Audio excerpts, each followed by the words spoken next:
What if the most important look in human history was never about anger?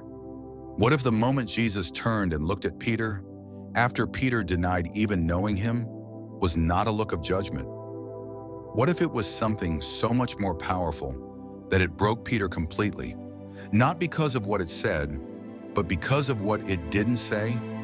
Stay with me, because what happened in that courtyard is the answer to something every single person watching this is carrying right now. A few hours earlier, Peter had been the loudest voice in the room. Lord, even if everyone else abandons you, I never will. I will lay down my life for you. He meant it with every part of himself. He meant it. Peter was not performing. He was not trying to impress anyone. He genuinely believed he was the one disciple who would never break. And Jesus looked at him and said something that Peter refused to accept. Before the rooster crows tonight, you will deny me 3 times. Peter heard it and dismissed it completely. Then the soldiers came, and everything Peter believed about himself was about to be tested. The disciples ran, every single one of them. But Peter followed. From a distance, he couldn't leave, but he couldn't get close either. He followed Jesus all the way to the courtyard of the high priest, and he sat down by the fire, trying to look like he belonged there, trying to disappear into the crowd. And then a servant girl looked at him and said, "You were with him, weren't you?" And Peter said, "I don't know what you're talking about." The first denial. A few minutes later, someone else said it, "You're one of his followers." And Peter said, "I am not." The second denial, and then a third person, this time more aggressive, more certain, pointing at him. "Definitely. You were with him. You're from Galilee. Your accent gives you away." And Peter began to curse. He swore an oath, the most serious thing a Jewish man could do. "I do not know this man." And at that exact moment, the rooster crowed. And the Bible says, Jesus turned and looked straight at Peter. Not a glance, not an accident. He turned, he found him, and he looked at him. Across a crowded courtyard, through soldiers and priests and firelight, their eyes met. And the Bible tells us what Peter did next. He went outside and wept bitterly. Not quietly, not privately, bitterly. The Greek word used is ekklasin pikros. It means he broke down, completely, violently. This was not a man shedding tears. This was a man being shattered. Potro. But here is the question that nobody asks. What was in that look? The Bible doesn't tell us Jesus was angry. It doesn't say he shook his head. It doesn't say he looked away in disgust. It just says he looked, and Peter was destroyed by it. What kind of look destroys a man more completely than anger ever could? There is only one answer. It was a look of love. Not love that says, "I knew you would fail me," but love that says, "I knew you would fail, and I chose you anyway." Love that says, "I told you this would happen, not to warn you, but so that when it did, you would know I was not surprised." Love that says, "This is not the end of your story." That look didn't break Peter because Jesus was disappointed in him. It broke Peter because Jesus wasn't. And now here is where this stops being about Peter. Because every single person watching this knows what it feels like to be in that courtyard. You have made a promise you couldn't keep. You have said, "I would never do that," and then done exactly that. You have let down someone who trusted you. You have let down yourself. And the weight of it doesn't feel like failure. It feels like identity. Like this is who you really are when it matters. Like the real you finally showed up.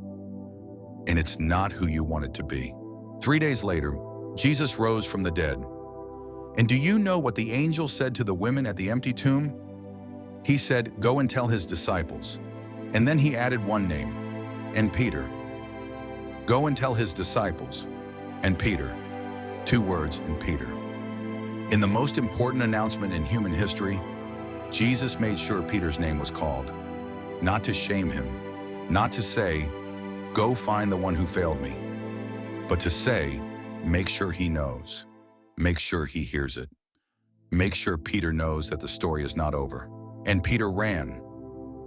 The Bible says John outran him, but Peter went inside first. The man who had just denied Jesus 3 times in public ran to the tomb of the man he denied, because something in those 2 words had reached him. And Peter, you are not excluded, you are not disqualified, you are not too far gone. Come and see. And then came the moment that sealed everything. Jesus appeared to his disciples on the shore of the Sea of Galilee.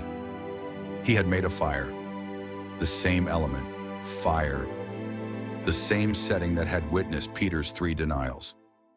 And Jesus asked him 3 questions, one for each denial. Peter, how do you love me? Peter, do you love me? Peter, do you love me? 3 times, not to torture him, not to make him confess in public, but to replace every denial with a declaration, to let Peter speak the truth 3 times in the same place where he had spoken the lie. Jesus didn't erase the failure, he redeemed it. He walked Peter back through the worst moment of his life and let him answer differently this time. So here's what this means for you. Right now, today, if you are carrying a failure that you cannot put down, here is what the look of Jesus tells you. He already knew you would fail before he chose you. His choice of you was never based on your ability to never break. It was based on something in you that even your worst moment cannot destroy.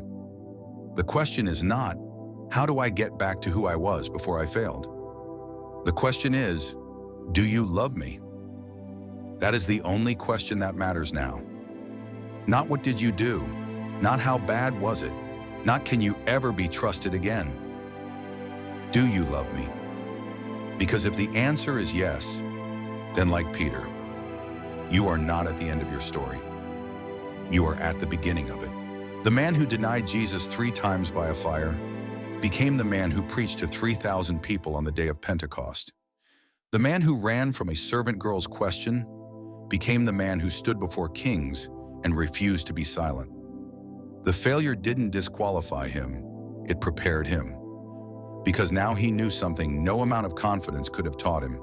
He knew exactly how much he needed grace, and he knew exactly how far that grace could reach.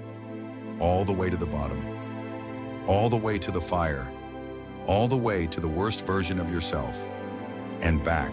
What if the look Jesus gave Peter is the same look he is giving you right now? Not angry, not done with you, just waiting. Comment Peter if you needed to hear this today.